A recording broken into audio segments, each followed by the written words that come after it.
OK, faint o siaradwr da ni cael mewn heno?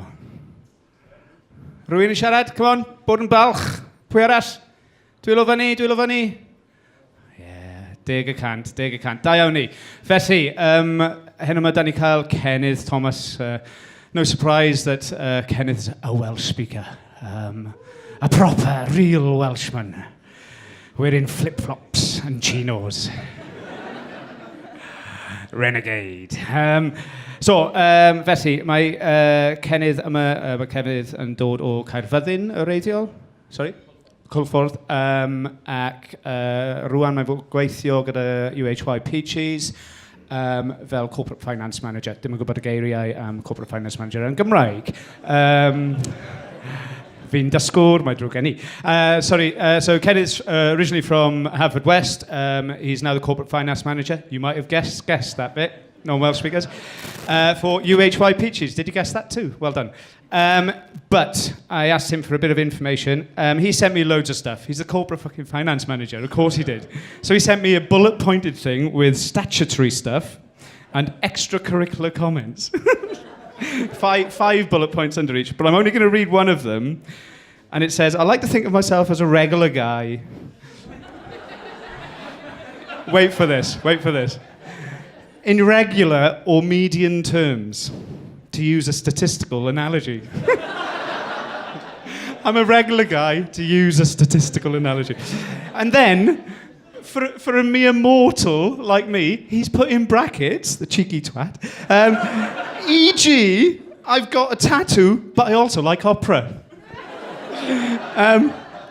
And then he's added, they could be seen as opposite ends of a spectrum, so they cancel each other out, and in an aggregate form, that makes me a regular guy. Oh, man, bach. Bendigedig, Cennydd. Right fi deud, mae yn bendigedig. So dwi'n caru Cennydd yn barod. I love Cennydd yn barod already. So he's not going to talk about tattoos tonight, ladies and gentlemen. I'm sorry to depress all the goths that are in.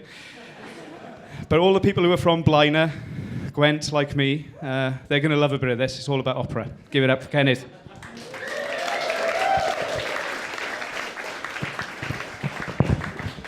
How do I follow that? Thanks very much.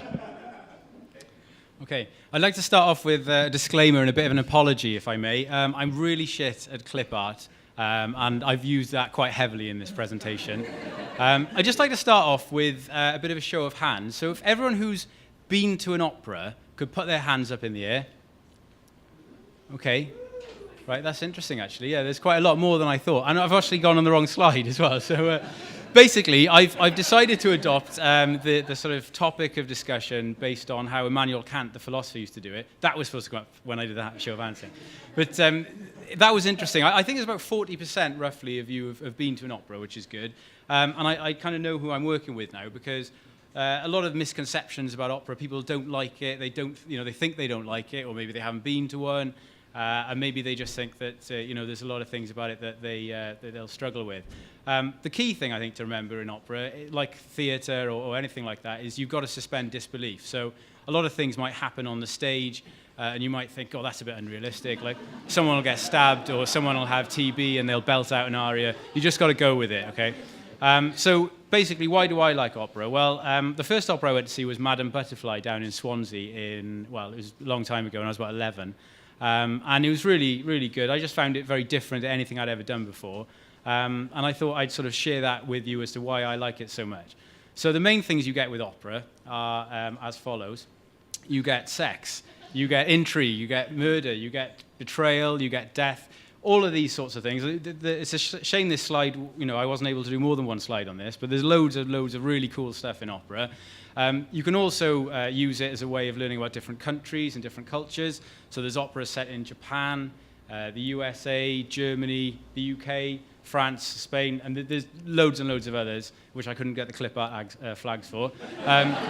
It's also quite a nice way of learning about history as well, because I don't know about you guys, but I find it really boring just to say I'm going to read about history now. So a lot of operas will maybe take a particular event in time, and you might sort of think, oh, I'll read up a little bit about that.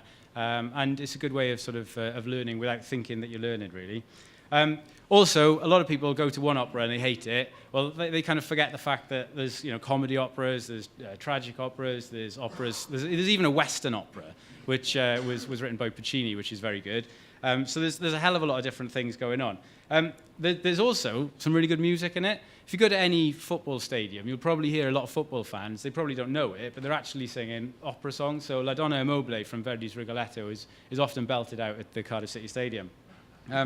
So the apology that I made about the slides, this is kind of the slide I had in mind, really. I wanted to try and sort of debunk a few myths to do with opera, and hopefully it'll sort of whet your appetite and make you think twice about it in future. First of all, the opera is expensive. Well, it really isn't. I go to the Wales Millennium Centre, and I pay between sort of £10 and £20 for my tickets. I think when you compare that to going to the cinema in this day and age, that's pretty good value. Yeah, there's more expensive tickets, but that kind of maybe ties in with some people's perception of opera as being elitist.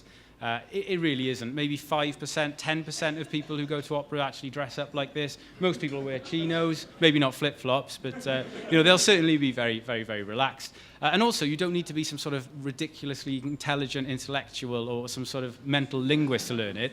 There's actual operas in English. There's operas that have been translated into English. And Dave Poutney from the WNO once said that you can rely on the celluloid condom of surtitles if you're really struggling with it. So that's what that's for. Opera is long.